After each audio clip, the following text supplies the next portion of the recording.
Hello students, my self Sanjay Kumar, chemistry lecturer. आप सभी का केमिस्ट्री अपने अपनी चैनल में हार्दिक स्वागत है। तो बच्चों, अपनी बात चल रही थी मोल कंसेप्ट की। मोल कंसेप्ट अपने वाई मैप के अकॉर्डिंग पढ़ लिया था। आज हम कुछ क्वेश्चंस स्टाइक्योमेट्रिक क्वेश्चंस की बात करने वाले हैं जो मोल कंसेप्ट पर बेस्ड है। वो क्वेश्चंस जो स्टाइक्योमेट्रिक बेस्ड होते हैं मोल कंसेप्ट के, उनको अपन सॉल्व करने वाले हैं। किस टाइप के क्वेश्चंस जो स्टाइक्योमेट्रिक बेस्ड होते हैं उनकी अपन बात करेंगे। तो आज का अपना जो टॉपिक होगा वो क्या है? Questions of mole concept of compound based on stoichiometry. ऐसे कुछ यौगिक की बात करेंगे जिनके क्वेश्चंस मोल अवधारणा पर हैं, मोल कंसेप्ट पर, और वो भी किससे रिलेटेड हैं, किस पर बेस्ड रहेंगे? स्टाइक्योमेट्रिक। स्टाइक्योमेट्रिक का मतलब क्या है उसकी अपन बात करेंगे। तो आज की अपनी हेडिंग क्या है?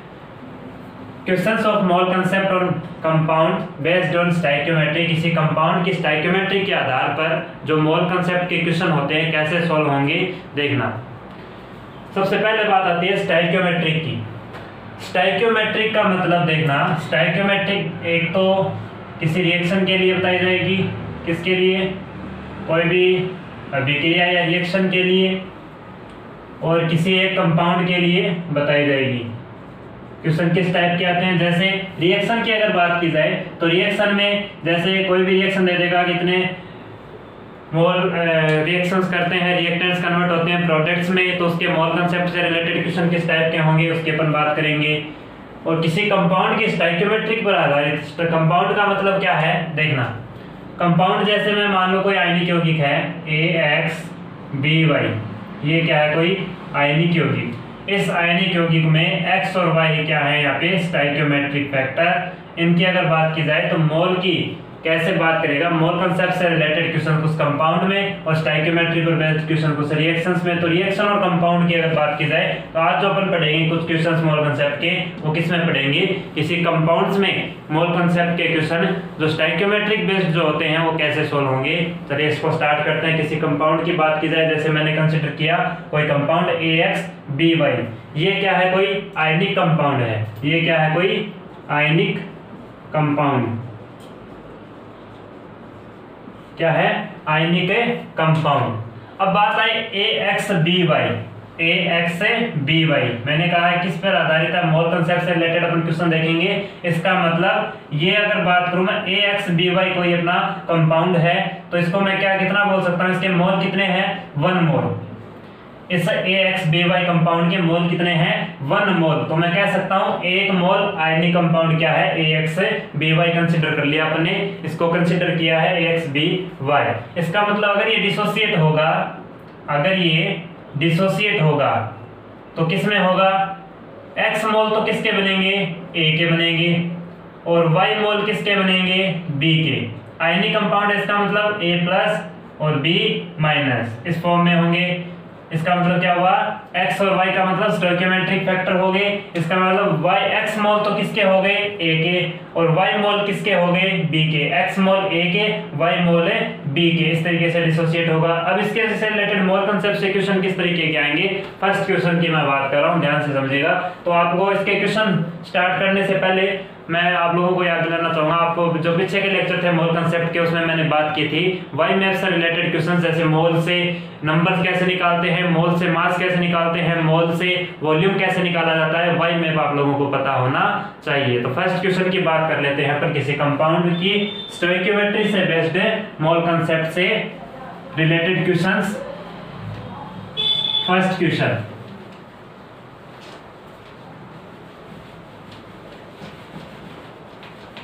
तो डायरेक्ट क्वेश्चंस को कैसे करेंगे? जो स्टोइकियोमेट्री बेस्ड क्वेश्चन होते हैं उनको मोल कंसेप्ट पे अपन डायरेक्ट सॉल्व कर सकते हैं। कैसे करेंगे देखना।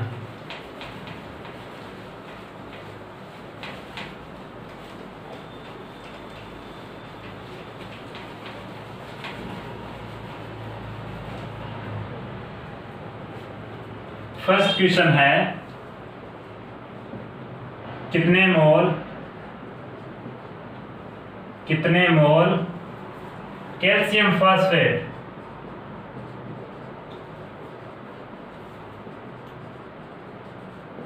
कितने मोल कैल्शियम फॉस्फेट में कितने मोल कैल्शियम फॉस्फेट में 0.2 मोल, कितने मोल कैल्शियम फॉस्फेट में 0.2 मोल ऑक्सीजन परमाणु हैं।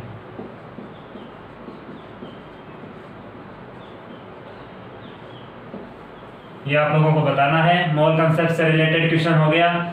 मोल की बात कर रहा है, कैल्शियम फॉस्फेट है क्या है, आयनिक यौगिक, आयनिक कंपाउंड है, कोई कंपाउंड दे रखा है, इसका स्टोइकियोमेट्री बेस्ड मोल कंसेप्ट का क्वेश्चन है। मोल की बात कर रहा है कि कितने मोल कैल्शियम फॉस्फेट में, कैल्शियम फॉस्फेट का मोल अपने को बताने हैं जिसमें 0.2 मोल ऑक्सीजन परमाणु प्रेजेंट हो। तो कैसे सोल्व होगा देखना। मैंने कहा कैल्शियम फॉस्फेट, ये क्या है, कोई कंपाउंड दे रखा है कैल्शियम फॉस्फेट। कैल्शियम फॉस्फेट का सबसे पहले आप लोगों को पता होना चाहिए, क्योंकि अपने को स्टोइकियोमेट्रिक बेस्ड क्वेश्चन सोल्व करने हैं। इसका मतलब कितने मोल तो धनायन के होंगे, कितने मोल ऋणायन के होंगे, ये अपने को पता होना चाहिए। तो कैल्शियम फॉस्फेट का अपने को फॉर्मूला पता होगा तभी इस क्वेश्चन को सोल्व कर पाएंगे। सबसे पहले इसके फॉर्मूले की बात करते हैं। कैल्शियम फॉस्फेट, कैल्शियम फॉस्फेट क्या होता है, PO4। अब बात आती है चार्ज की।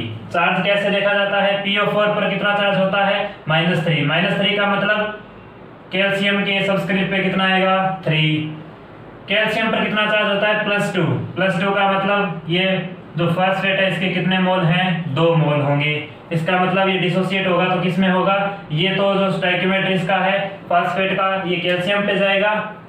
ये किस फॉर्म में जाएगा, यहाँ पे कैल्शियम +2 के फॉर्म में, और ये जो 3 है ये किस फॉर्म में जाएगा, -3 के फॉर्म में। ये फॉर्मूला हो गया किसका, कैल्शियम में फॉस्फेट का। तो कैल्शियम फॉस्फेट CA3PO4 का होल ट्वाइस, ये क्या हो गया कैल्शियम फॉस्फेट। क्या पूछा है, कितने मोल, किसके मोल पूछे हैं, कैल्शियम में फॉस्फेट के। कैल्शियम फॉस्फेट का कितना मोल है ये, इसको रिप्रेजेंट करने का तरीका जैसे मैं बात करूं, यहाँ पे कंपेरेटिवली बात कर लेते हैं। AXBY ये अपना कंपाउंड है कोई, ये अपना कंपाउंड, इसमें मैं क्या कह सकता हूं, X मोल तो क्या है A के, Y मोल क्या है B के, और इसको अगर इस कंपाउंड की बात की जाए तो कितने मोल है इसके, 1 मोल है। 1 मोल यौगिक है, कितने मोल यौगिक है ये, 1 मोल है यौगिक। 1 मोल यौगिक कैसे देखना, ये रहा 1 मोल यौगिक, आयनिक यौगिक 1 मोल हो गया। अब बात करते हैं कितने मोल कैल्शियम फॉस्फेट में 0.2 मोल ऑक्सीजन परमाणु प्रेजेंट हैं। देखना इसकी बात की जाए, ये यौगिक इसका मोल कितना है, 1 मोल। मोल कितना है इसका, 1 मोल। इसका सॉल्यूशन अपन कर रहे हैं, देखना ध्यान से। इसका कितना मोल है, 1 मोल। और इसके अगर बात की जाए कितने मोल कैल्शियम फॉस्फेट में 0.2 मोल ऑक्सीजन परमाणु, किसकी बात कर रहा है, ऑक्सीजन परमाणु। तो इस कंपाउंड में कितने ऑक्सीजन परमाणु है चेक कर लेते हैं। 4 ऑक्सीजन, इसका होल ट्वाइस, इसका मतलब टोटल ऑक्सीजन कितनी है इस कंपाउंड में, 8 ऑक्सीजन। कितने ऑक्सीजन है, 8 ऑक्सीजन। कितने ऑक्सीजन, 8 ऑक्सीजन। तो अगर परमाणुओं की संख्या की बात की जाए, ऑक्सीजन परमाणु की संख्या कितनी है, 8 ऑक्सीजन है। अब अगर बात की जाए इस कंपाउंड में कितने मोल कैल्शियम फॉस्फेट के, तो मैं यहाँ पे कह सकता हूं 8 मोल ऑक्सीजन परमाणु कितने में है, 1 मोल है आयनिक यौगिक में। 8 मोल ऑक्सीजन परमाणु की अगर बात की जाए तो 8 ऑक्सीजन परमाणु किस में है, 1 मोल आयनिक यौगिक में। तो मैं इसको कैसे लिख सकता हूं, क्योंकि ऑक्सीजन की बात करेगा और कैल्शियम फॉस्फेट के मोल की बात करेगा, तो यहां से 8 ऑक्सीजन परमाणु 1 मोल कैल्शियम फॉस्फेट में प्रेजेंट है। तो मैं कह सकता हूं क्योंकि 8 ऑक्सीजन परमाणु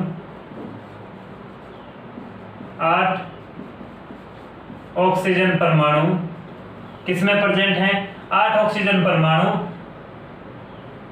हो तो यौगिक कितना होना चाहिए, 8 ऑक्सीजन परमाणु अगर इस यौगिक में है, कितने यौगिक में है, कितना मोल है यौगिक का, 1 मोल। अपने से मोल पूछा है, जो पूछते हैं जिस चीज को पूछा है मोल पूछा है, इसका मतलब वो राइट साइड में होगा। तो 8 ऑक्सीजन परमाणु अगर हो तो यौगिक का मोल कितना है, 1 मोल। 1 मोल यौगिक दे रखा है, तो 8 ऑक्सीजन परमाणु होंगे तो यौगिक का मोल कितना है, 1 मोल। अब अगर मैं बात करूं यहाँ से 1 मोल, अगर एक परमाणु के लिए, एक ऑक्सीजन परमाणु की बात की जाए तो उसके लिए 1 ऑक्सीजन परमाणु हो तो यौगिक कितना होगा, तो क्या करेंगे 1/8 मोल यौगिक इसका मतलब एक ऑक्सीजन परमाणु, अगर एक ऑक्सीजन, पहले अब अपन बात करते हैं 8 ऑक्सीजन परमाणु हो तो यौगिक कितना 1 मोल। तो एक ऑक्सीजन परमाणु के लिए निकालेंगे तो यौगिक कितना होगा 1/8 मोल। ये जो 8 है इसके अपन में चला जाएगा 1/8 मोल। क्या पूछा है 0.2 मोल के लिए, 0.2 मोल ऑक्सीजन परमाणु हो तो इसके कितने मोल होंगे। तो अपन ने एक के लिए निकाल लिया, अब अपन बात करते हैं 0.2 मोल ऑक्सीजन परमाणु के लिए। किसके लिए 0.2 मोल के लिए, 0.2 मोल ऑक्सीजन परमाणु के लिए यौगिक कौन सा है, कैल्शियम में फास्फेट के कितने मोल होंगे। तो 1/8 इंटू कितने के लिए पूछ रहा है 0.2 मोल के लिए, तो इंटू क्या हो जाएगा 0.2 मोल। इसको सोल्व कर लेना, जितने भी मोल आएंगे वो किसके होंगे, उससे कंपाउंड के होंगे जिसमें 0.2 मोल ऑक्सीजन परमाणु प्रेजेंट हैं। तो कितने मोल कैल्शियम फास्फेट में 0.2 मोल ऑक्सीजन परमाणु है वो मोल आ जाएंगे उस कंपाउंड के। इसको सोल्व कर लेना डायरेक्ट इस तरीके से। किसी कंपाउंड की स्टोइकियोमेट्री बेस्ड जो क्वेश्चंस है वो मोल कंसेप्ट से अपन इजीली कर सकते हैं। डायरेक्ट इस तरीके से टाइप ऑफ क्वेश्चन पूछे जा सकते हैं। बिल्कुल सिंपल सा क्वेश्चन है। डायरेक्ट अपन ने क्या किया, ये कंपाउंड इसके कितने मोल है 1 मोल। अगर बात की जाए इसमें ऑक्सीजन परमाणु की बात कर रहा है क्वेश्चन में, किसकी बात कर रहा है ऑक्सीजन परमाणु। तो इसमें सिर्फ अपन इस कंपाउंड में ऑक्सीजन परमाणु कितने हैं 8। तो 8 ऑक्सीजन परमाणु हो तो यौगिक कितना 1 मोल। तो एक के लिए निकाल लेंगे, एक ऑक्सीजन परमाणु हो तो कितना होगा 1/8 मोल। अगर 0.2 मोल के लिए पूछ रहा है ऑक्सीजन परमाणु हो तो कितने मोल कैल्शियम फास्फेट के होंगे, तो 0.2 के लिए निकालेंगे तो 1/8 इंटू 0.2 मोल। इतने मोल होंगे जो इस कैल्शियम फास्फेट में प्रेजेंट होंगे।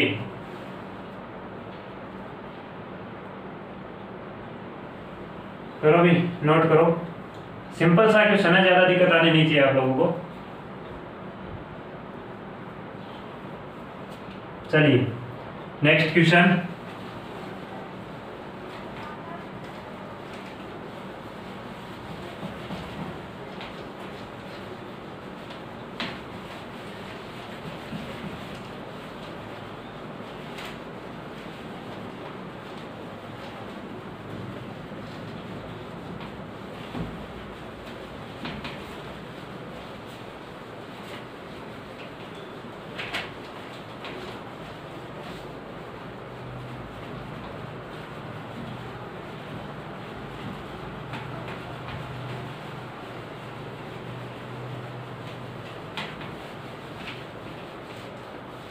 चलिए नेक्स्ट क्वेश्चन क्या है देखना।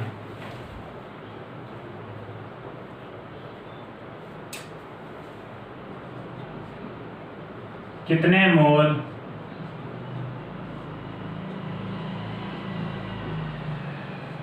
संकुल में, कितने मोल संकुल दे रखा है, क्रोमियम का दे रखा है, क्रोमियम H2O का होल 6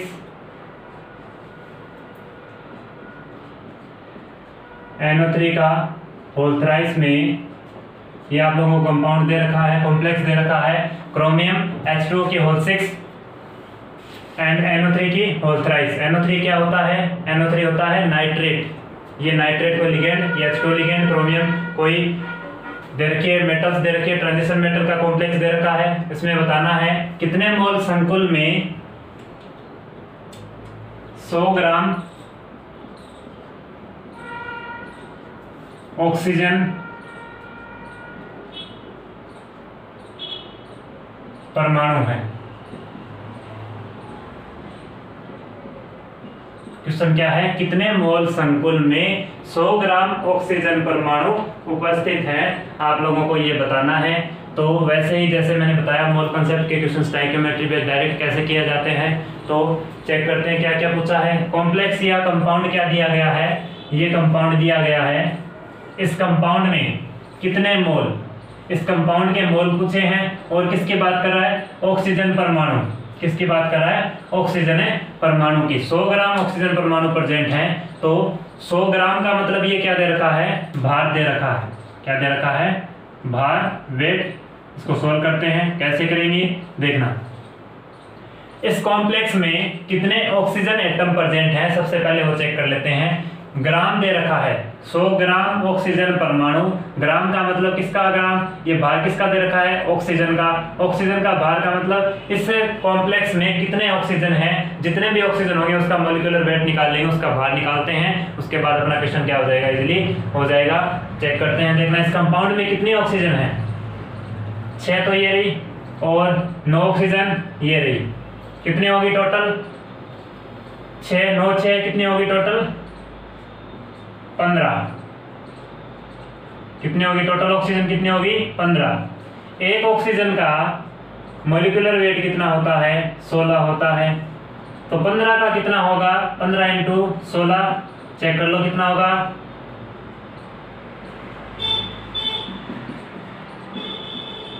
240।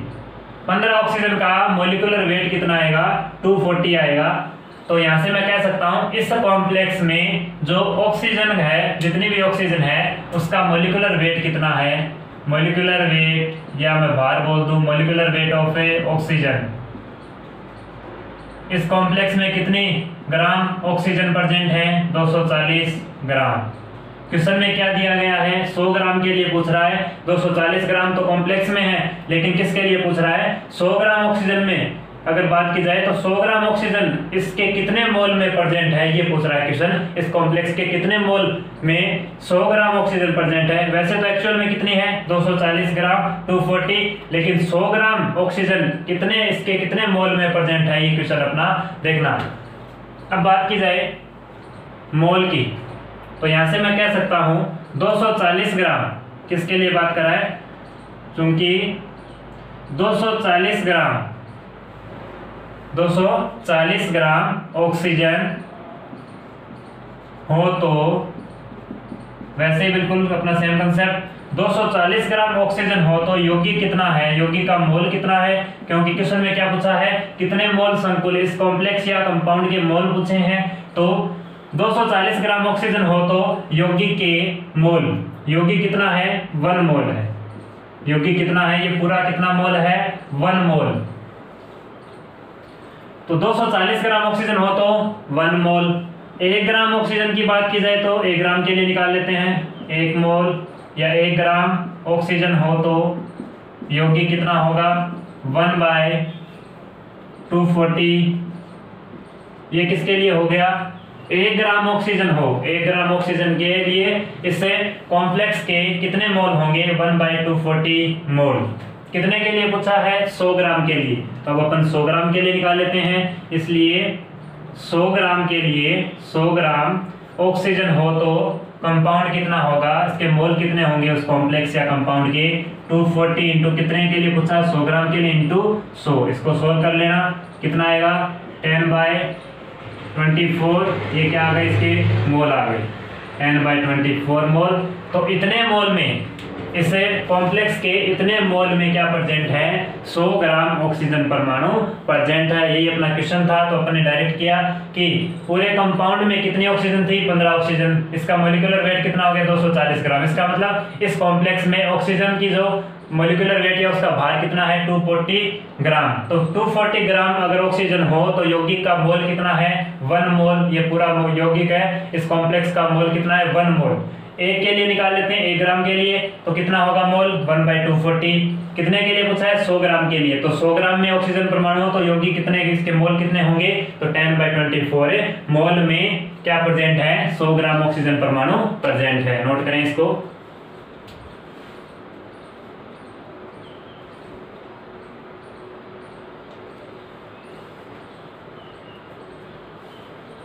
चलिएगा नेक्स्ट क्वेश्चन। बिल्कुल सिंपल क्वेश्चन है, आप लोग चेक कर ले क्वेश्चन में क्या तो पूछा है और किसके लिए पूछा है, उसके अकॉर्डिंग जो अपना कंसेप्ट है उसी के अकॉर्डिंग चल लें, इजीली क्वेश्चन सॉल्व हो जाएगा।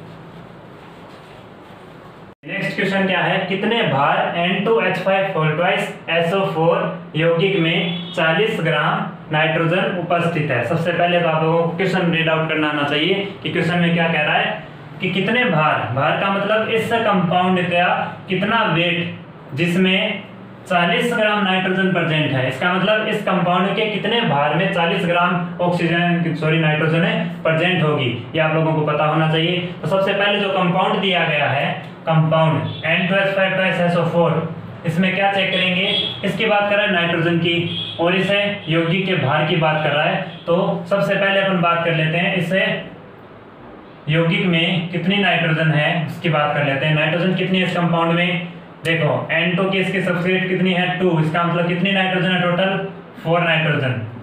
एक नाइट्रोजन की अगर बात की जाए, एक नाइट्रोजन का मोलिकुलर वेट कितना होता है 14, तो 4 का कितना होगा, 4 × 14 = कितना हो जाएगा 56 से मोलिकुलर वेट कितना हो गया 56 ग्राम। एक नाइट्रोजन का मोलिकुलर वेट कितना होता है 14 होता है, 14 होता है, तो 4 का कितना होगा 14 × 4 56 ग्राम। इसका मतलब इस कंपाउंड में कितने ग्राम नाइट्रोजन प्रेजेंट है 56। क्वेश्चन क्या है, इसके कितने ग्राम में इसका जो टोटल जो मास होगा, टोटल जो मोलिकुलर वेट होगा उसमें कितने ग्राम 40 ग्राम नाइट्रोजन उपस्थित है, तो इसका भार कितना होगा, इसका मतलब इस कंपाउंड के कितने भार में 40 ग्राम नाइट्रोजन उपस्थित है, ये आपको बताना है। तो इस कंपाउंड का भी अपने को क्या चाहिएगा, भार चाहिएगा। इस कंपाउंड का क्या चाहिएगा अपने को, भार निकाल लेते हैं। कैसे निकाला जाता है, किसी अणु का एटम के रिगार्डिंग बात कर लेते हैं। नाइट्रोजन कितनी 4 नाइट्रोजन प्लस हाइड्रोजन कितने 10 हाइड्रोजन, 1 सल्फर और 4 ऑक्सीजन। इसका मोलिकुलर वेट कितना होगा 4 × 1 नाइट्रोजन का मोलिकुलर वेट 14 होगा, तो 4 का कितना 14 × 4 प्लस हाइड्रोजन का एक मोलिकुलर वेट सल्फर का 32 प्लस 4 एक ऑक्सीजन का 16, तो 4 का 16 × 4, इसको कैलकुलेट कर लो 56 प्लस 10 प्लस 32 प्लस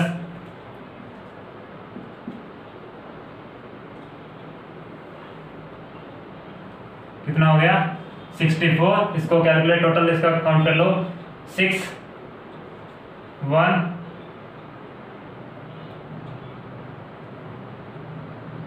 162 ग्राम। कितना आ गया ये 162 ग्राम आ गया। इसका मतलब इस कंपाउंड का भार कितना है 162 ग्राम में 56 ग्राम क्या है नाइट्रोजन। अब ये पूछ रहा है अगर 40 ग्राम नाइट्रोजन के लिए अगर मैं बात करूं तो इस कंपाउंड का कितना भार की रिक्वायरमेंट होगी, तो ये कितना आ गया इस कंपाउंड का मोलिकुलर वेट आ गया कितना है 162, कितना ग्राम आ गया 162 ग्राम।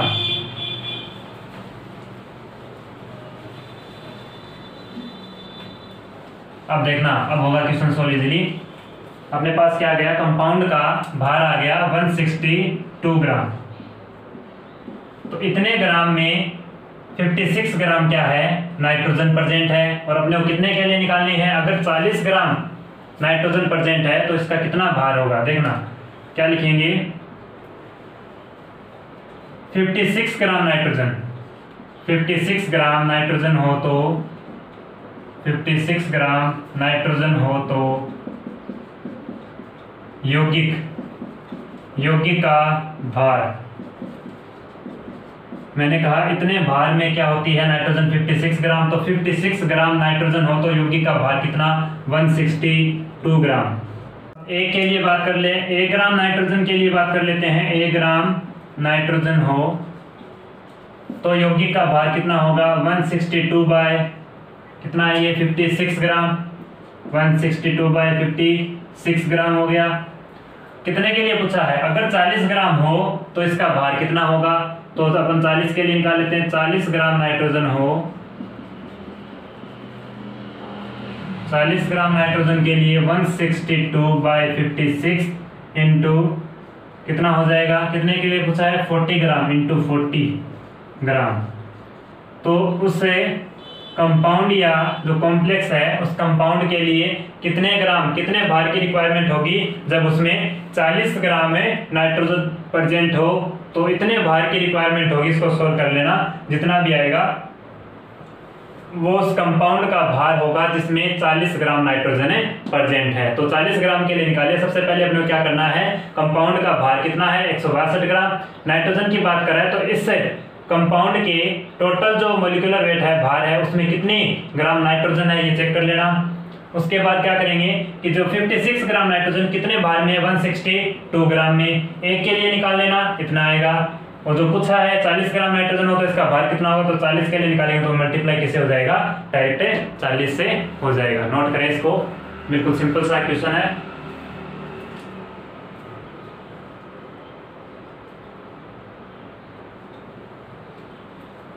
चलिए नेक्स्ट क्वेश्चन।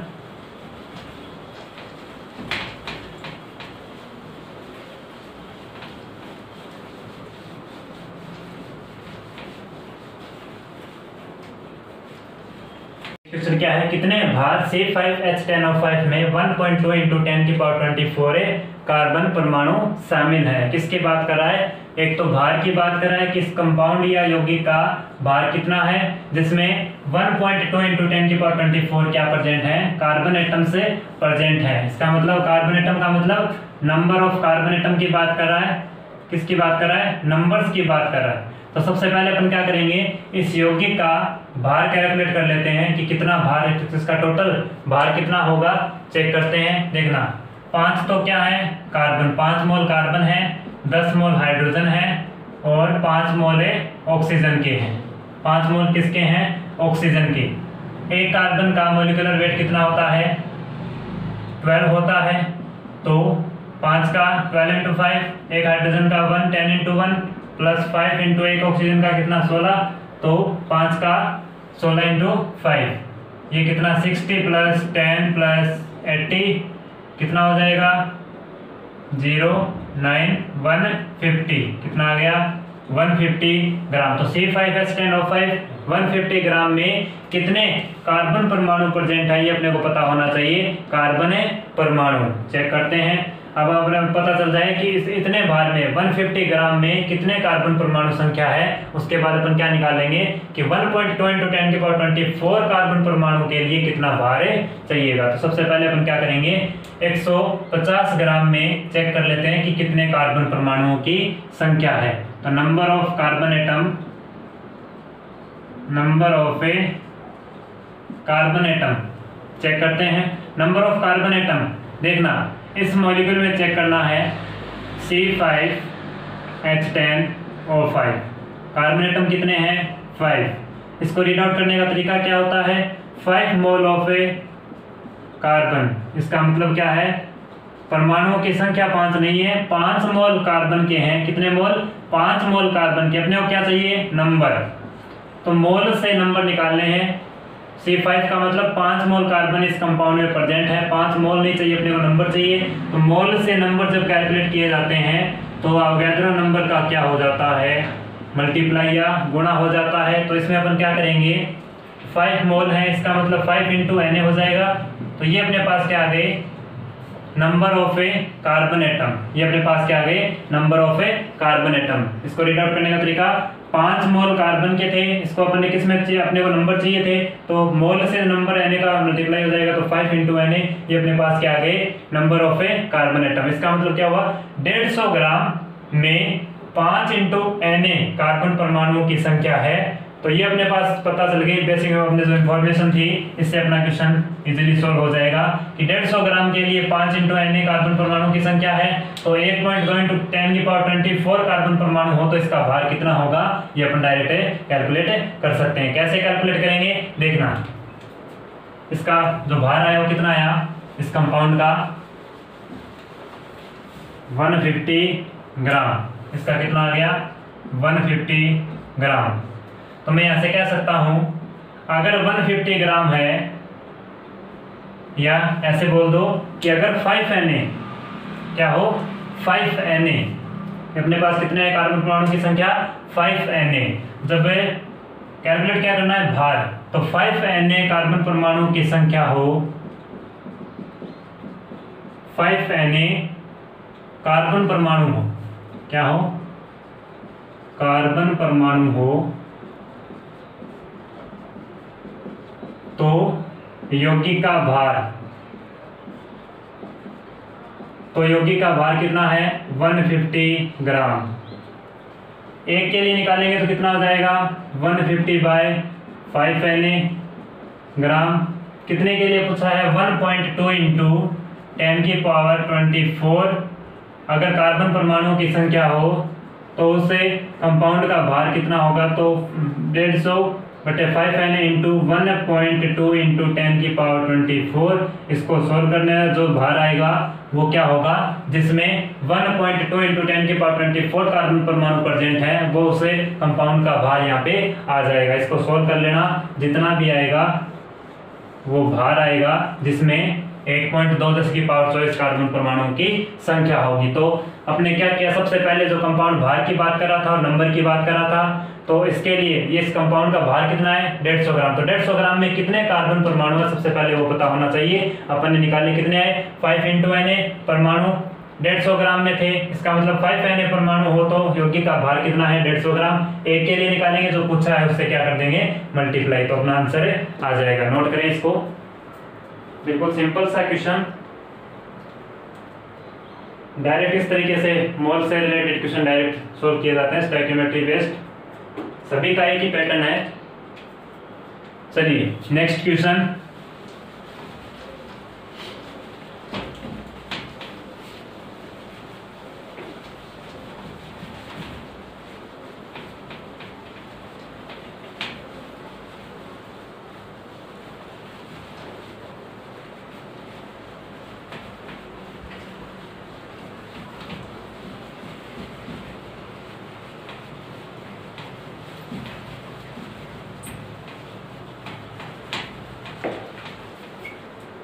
नेक्स्ट क्वेश्चन क्या है,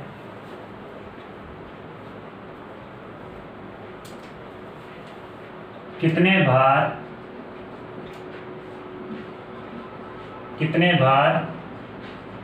Na3PO4 में कितने भार Na3PO4 में 3 इंटू 10⁻²2 3 इंटू 10⁻²2 आयन्स उपस्थित होंगे। क्वेश्चन क्या है, कितने भार Na3PO4 में 3 इंटू 10⁻²2 आयन्स प्रेजेंट है। आयन्स का मतलब क्या है, यहाँ पे नंबर्स की बात कर रहा है। किसकी बात, नंबर संख्या की बात कर रहा है।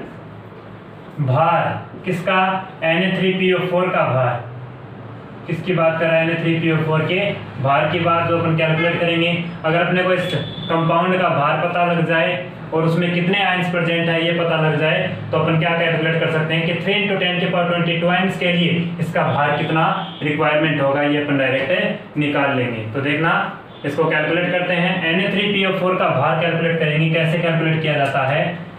3 तो क्या है, 3 मोल सोडियम के हैं, 1 फास्फोरस है और 4 मोल ऑक्सीजन का है।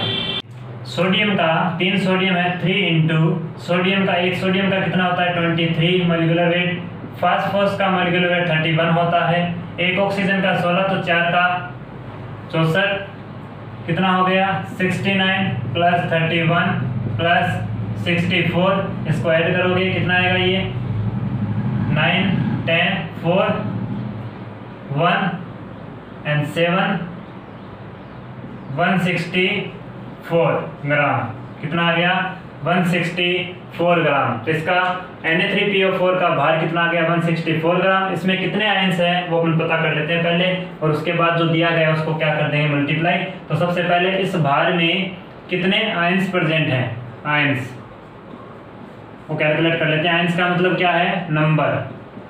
आयन का मतलब क्या है, किससे लेना, अपने को नंबर से लेना है। तो इसका मतलब देखना आयन कितने होंगे, Na3PO4 के कितने आयन बनेंगे, 3 मोल सोडियम के बनेंगे Na प्लस 1 मोल किसका बनेगा PO4 माइनस का। कितने हो गए आयन्स, 4 आयन हो गए, 3 तो सोडियम के 1 फॉस्फेट का, टोटल आयन कितने हो गए 4 मोल आयन हो गए। इसमें कितने हो गए 4 मोल आयन्स। तो Na3PO4 में अगर बात की जाए तो क्या होते हैं, इसमें 4 मोल आयन प्रेजेंट हैं। 4 मोल आयन क्या है प्रेजेंट। अपने को मोल नहीं चाहिए, क्या चाहिए आयंस चाहिए, कितने आयंस प्रेजेंट है, नंबर। तो मोल से नंबर कैलकुलेट करते समय अपने को क्या ध्यान में रखना है, अवोगाड्रो नंबर से गुणा होगा। इसका मतलब 4 इंटू अपन कैलकुलेट करते हैं, देखना 4 मोल थे, 4 इंटू एन ए, इसका मतलब ये क्या हो गए 4 एन ए। क्या आ गए अपने पास से आयंस आ गए, आयंस की संख्या आ गई, नंबर्स आ गए। तो 4 इंटू एन ए आयंस किस में प्रेजेंट है, 164 ग्राम में Na3PO4 में 4 Na आयंस प्रेजेंट है। अब अपने को किसके लिए निकालने हैं, अगर 3 इंटू 10 की पावर 22 आयंस प्रेजेंट हो तो इसका भार कितना होगा। तो इसको रीड आउट कैसे करेंगे कि जब 4 इंटू Na आयंस किस में प्रेजेंट है, यौगिक का भार कितना है 164, उसके बाद एक के लिए निकालेंगे और इतने आयंस के लिए 3 इंटू 10 की पावर 22 क्या हो जाएगा से मल्टीप्लाई। तो कैसे लिखेंगे देखना, क्योंकि 4 इंटू Na आयंस अगर प्रेजेंट है, आयंस हो तो यौगिक का भार कितना आएगा, यौगिक का भार बराबर कितना होगा 164 ग्राम में तो प्रेजेंट है ये आयंस 164 ग्राम। एक के लिए निकालेंगे तो क्या होगा 164/4 इंटू Na, ये 164/4 इंटू Na आ जाएगा। कितने के लिए चाहिए 3 इंटू 10 की पावर 22, इसलिए 3 इंटू 10 की पावर 22 अगर आयंस प्रेजेंट हो तो उस कंपाउंड का भार कितने की रिक्वायरमेंट होगी, इंटू 3 इंटू 10 की पावर 22 ग्राम। तो इतने भार की रिक्वायरमेंट होगी, इसको सोल्व कर लेना। इस कंपाउंड का कितना भार अपने को पूछा था, जिसमें 3 इंटू 10 की पावर 22 आयंस प्रेजेंट हो, इसको सोल्व करोगे वो भार आ जाएगा जिसमें 3 इंटू 10 की पावर 22 आयंस प्रेजेंट है। तो अपने क्या किया, सबसे पहले भार दे रखा था, उससे कंपाउंड का भार निकाल लिया। इसमें कितने आयंस प्रेजेंट हैं, 4 इंटू एन आयंस प्रेजेंट होंगे। आयंस कैसे निकाले जाते हैं मैंने बताया, 4 मोल आयन इसमें प्रेजेंट थे, मोल को संख्या में चेंज किया एन से गुना। उसके बाद 4 आयंस में कितने, यौगिक का भार कितना 164, ये आयंस किस में प्रेजेंट है 164 ग्राम में। तो 4 एन आयंस हो तो यौगिक का भार 164, एक के लिए निकाला, कितने के लिए पूछा 3 इंटू 10 की पावर 22 से मल्टीप्लाई कर दिया, डायरेक्ट अपना क्वेश्चन सॉल्व हो गया। नोट करें इसको।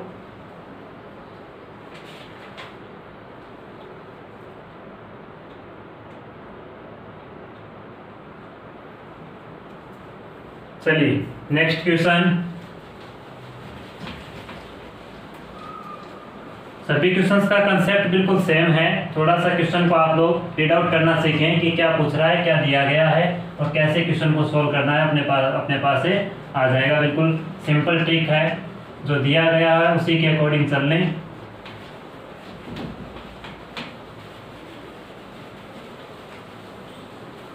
एक दो क्वेश्चन और कर लेते हैं, इस पे अच्छी प्रैक्टिस हो जाएगी। जितने ज़्यादा अच्छे क्वेश्चंस पे प्रैक्टिस होगी, मोल कंसेप्ट उतना ही क्या होगा, स्ट्रॉन्ग होगा।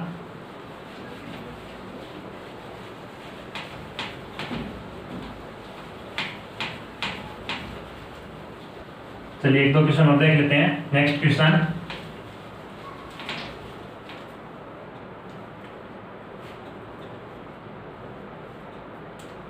नेक्स्ट क्वेश्चन है कितने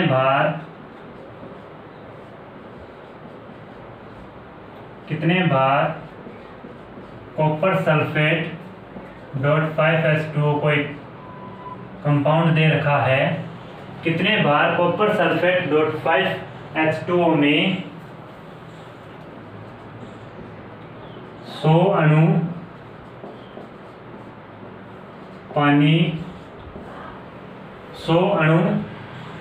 पानी के उपस्थित होंगे।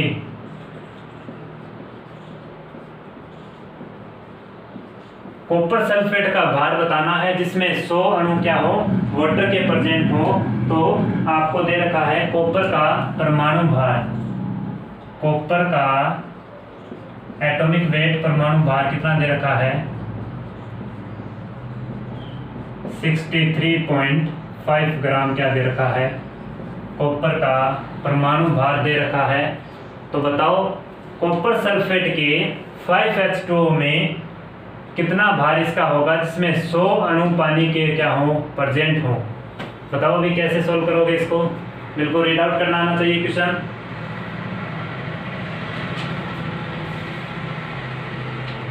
चलिए करते हैं इसको, कैसे होगा। सबसे पहले कितने भार, किसकी बात कर रहा है, भार की। जैसे अपने पीछे पढ़ा वैसे ही क्या दिया गया है, भार 100 अणु पानी के, क्या दिए गए हैं, 100 अणु पानी के। इसके मतलब नंबर्स की बात कर रहा है, किसकी बात कर रहा है, नंबर और मास का खेल है। यहाँ पे किसका खेल है, नंबर ऑफ मास का, दोनों का खेल है। कॉपर का परमाणु भार दिया गया क्वेश्चन में 63.5 ग्राम काम में लेना है। कॉपर सल्फेट की अगर बात की जाए, सबसे पहले अपन क्या कैलकुलेट कर लेते हैं, इससे कॉपर सल्फेट .5s2 का इसका भार कितना होगा ये अपने को पता चल जाए। उसके बाद अपन क्या चेक करेंगे, अगर इसका भार आ गया, इस इतने भार में कितने वाटर्स के मॉलिक्यूल प्रेजेंट हैं, वाटर के अणु कितने प्रेजेंट होंगे वो कैलकुलेट कर लेंगे, और कितने के लिए पूछा है उससे क्या कर देंगे, मल्टीप्लाई कर देंगे, अपना आंसर आ जाएगा। देखना, कॉपर सल्फेट, कॉपर सबसे पहले कॉपर का मॉलिक्यूलर वेट कितना 63.5, सल्फर का कितना होता है 32, ऑक्सीजन, एक ऑक्सीजन का कितना होता है 16, 4 का कितना होगा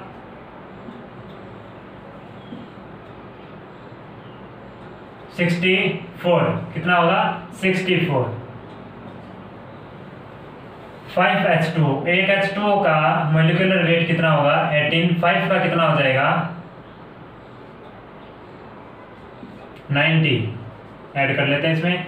तो ये क्या हो गया, इससे जो कंपाउंड दिया गया इसका मॉलिक्यूलर वेट या भार अपने पास आ गया, कितना आया पॉइंट, ये कितना हो गया 9 एंड 24, 249.5, चेक कर लो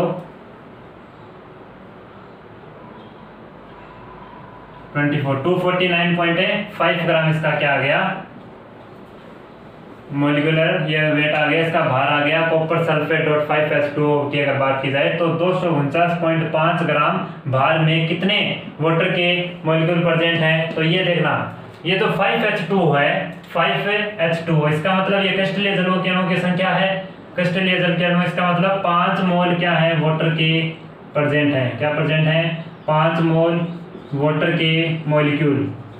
अपने को क्या चाहिए, मोल नहीं चाहिए, क्या चाहिए नंबर चाहिए। तो मोल से जब नंबर कैलकुलेट किए जाते हैं तो अवोगाड्रो नंबर का क्या लगेगा, गुणा लगेगा, गुणा होगा। तो यहाँ पे कैलकुलेट करते हैं, इसके लिए देखना 5 इंटू अवोगाड्रो नंबर से मल्टीप्लाई करेंगे तो अपने पास क्या आ जाएंगे, number of A water molecule, number of A water molecules अपने को ये पूछा था। तो 249.5 ग्राम के लिए अगर बात की जाए वाटर के मॉलिक्यूल कितने हैं 5Na, तो मैं कह सकता हूँ 5Na वाटर के मॉलिक्यूल्स हैं, तब भार कितना है 249.5, एक के लिए कितना हो जाएगा 249.5 बाई 5Na, और कितने के लिए पूछा है 100 के लिए, तो मल्टीप्लाई इंटू 100। तो चेक करते हैं, देखना कैसे होगा। तो इसका भार कितना आया 249.5, 249.5। तो मैं यहाँ पे कह सकता हूँ इसका भार आ गया 249.5। तो क्या होगा, अगर 5 इंटू Na, 5 इंटू Na पानी के अणु हो, पानी के अणु हो, तो जो यौगिक दिया गया है उसका भार कितना होगा, यौगिक का भार कितना होगा 249.5 ग्राम। तो एक के लिए अगर एक पानी का अणु हो तो यौगिक का भार कितना हो जाएगा 249.5 अपॉन 5 इंटू Na ग्राम। कितने के लिए पूछा है, अगर 100 वाटर के मॉलिक्यूल कितने हो 100 हो, तो इसके लिए क्या हो जाएगा 249.5 अपॉन 5 Na इंटू 100। तो ये क्या हो जाएगा, जो भी इसकी वैल्यू आएगी इसको सोल्व कर लेना, जो भी भार आएगा यहाँ पे ग्राम में आएगा, वो भार जिसमें 100 ग्राम क्या हो 100 अणु पानी के क्या हो प्रेजेंट होंगे। तो कॉपर सल्फेट .5H2O में जिसमें 100 अणु पानी के प्रेजेंट होंगे उसका भार कितना आएगा, इसको सोल्व कर लेना, वही इसका क्या होगा भार। बिल्कुल सेम कंसेप्ट पर क्वेश्चन है, जो पीछे वाला क्वेश्चन जितने भी किए अपन उसी कंसेप्ट पे क्वेश्चन चल रहे हैं अपने, नोट करें इसको।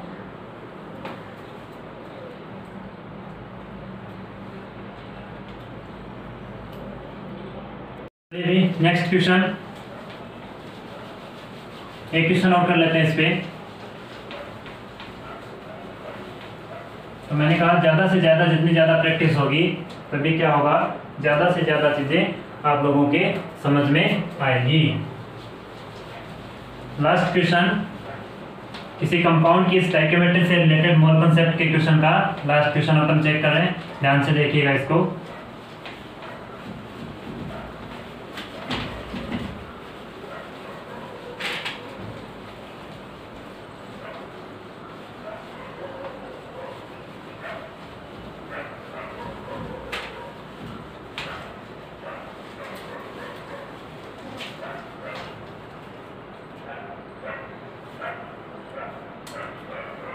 नेक्स्ट क्वेश्चन, ग्लूकोज में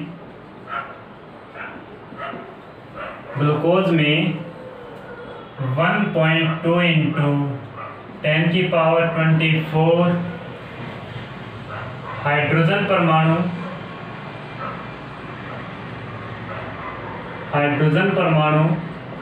उपस्थित हो।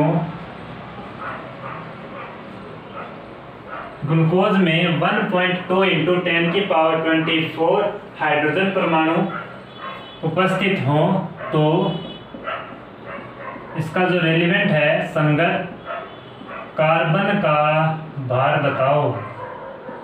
तो संगत कार्बन का भार कितना होगा ये आप लोगों को कैलकुलेट करना है।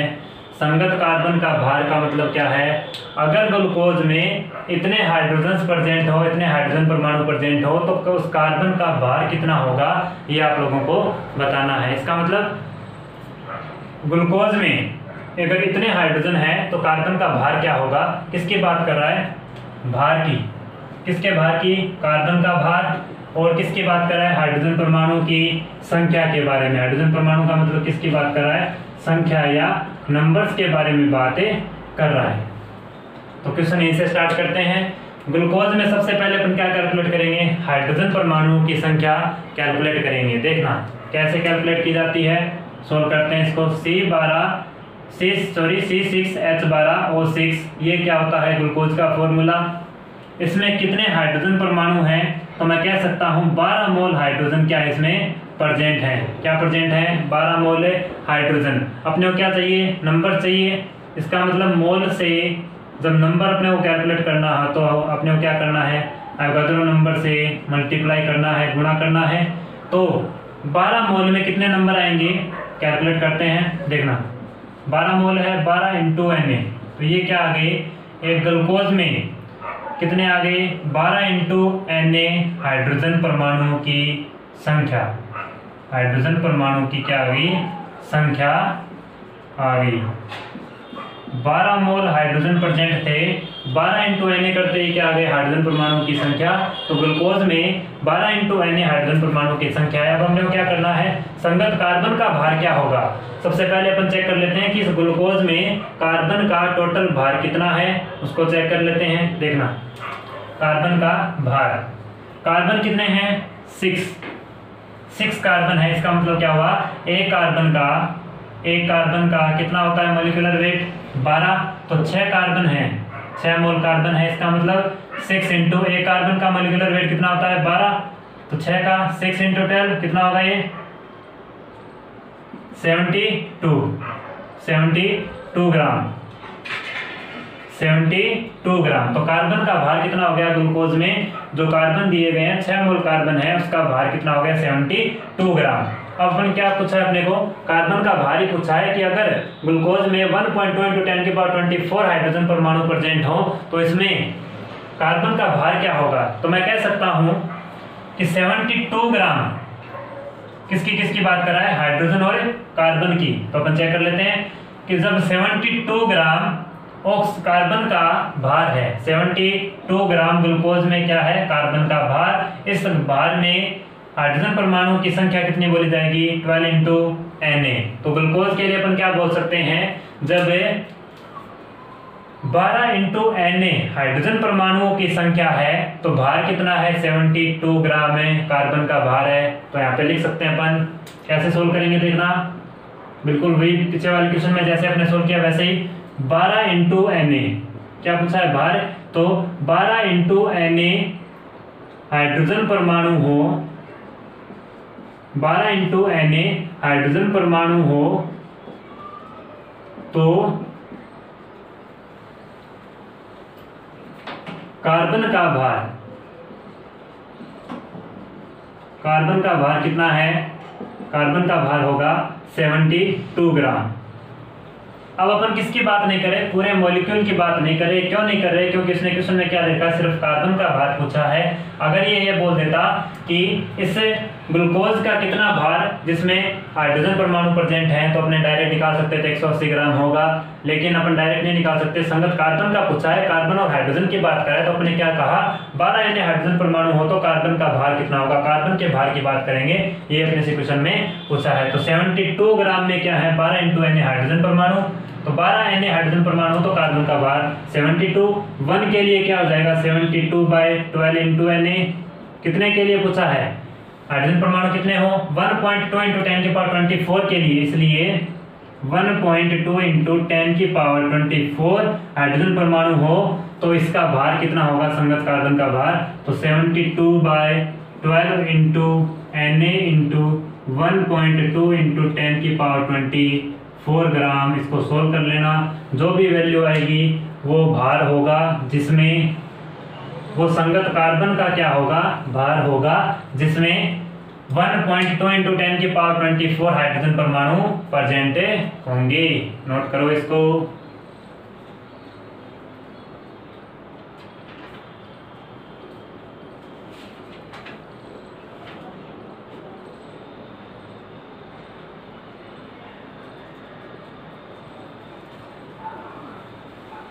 बताओ भी, कोई दिक्कत है तो बताओ, दिक्कत होनी नहीं चाहिए। बिल्कुल अपना सेम, सभी क्वेश्चन सेम कंसेप्ट पर ही थे। इसमें क्या हुआ, इसको मैं थोड़ा दोबारा रिवाइज कर देता हूँ। ग्लूकोज में पूछा था अगर इतने हाइड्रोजन परमाणु प्रेजेंट है तो संगत कार्बन का भार कितना होगा। इसका मतलब अपने क्या चेक किया, इससे ग्लूकोज में कितने तो कार्बन है और कितने हाइड्रोजन, 12 मोल हाइड्रोजन का अपन नंबर निकालेंगे तो क्या होगा, 12 इंटू Na हाइड्रोजन परमाणु की संख्या इस ग्लूकोज में प्रेजेंट है। इस ग्लूकोज की बात नहीं करनी अपने को, क्या दिया गया क्वेश्चन में, कार्बन का भार। कार्बन और हाइड्रोजन की कंपेरेटिवली अपने बात करके आंसर निकाल लिया। तो कार्बन और हाइड्रोजन, 12 इंटू Na हाइड्रोजन परमाणु की संख्या है, कार्बन का भार कितना होगा। तो इसमें इस ग्लूकोज में कार्बन कितने हैं, 6 मोल कार्बन के हैं। एक कार्बन का कितना होता है मोलिक्यूलर वेट, 12। तो 12 6 इंटू 12, 12 6 का कितना होगा, 12 इंटू 6 72 ग्राम। तो 72 ग्राम के लिए, 72 ग्राम कार्बन के लिए 12 इंटू Na हाइड्रोजन परमाणु की संख्या है। तो 12 इंटू Na हाइड्रोजन परमाणु अगर हो तो कार्बन का भार कितना होगा, 72 ग्राम। ये अपने कहां से निकाले, 12 इंटू Na, 12 मोल हाइड्रोजन दिए गए थे इस ग्लूकोज में 6 ही कार्बन है। तो कार्बन की बात करा था भार की, और हाइड्रोजन परमाणु की संख्या की बात करा था। अपन ने क्या किया, 12 इंटू Na हाइड्रोजन परमाणु तो कार्बन का भार 72, 1 के लिए निकाला 72/12 इंटू Na। कितने के लिए पूछा, अगर कार्बन का भार बताओ जब इस ग्लूकोज में 1.2 इंटू 10⁻24 हाइड्रोजन परमाणु की संख्या हो, तो हाइड्रोजन परमाणु की संख्या इतनी हो तो भार कितना आएगा कार्बन परमाणु का भार, ये अपन ने निकाली। इसको मल्टीप्लाई कर दिया 1.2 इंटू 10⁻24।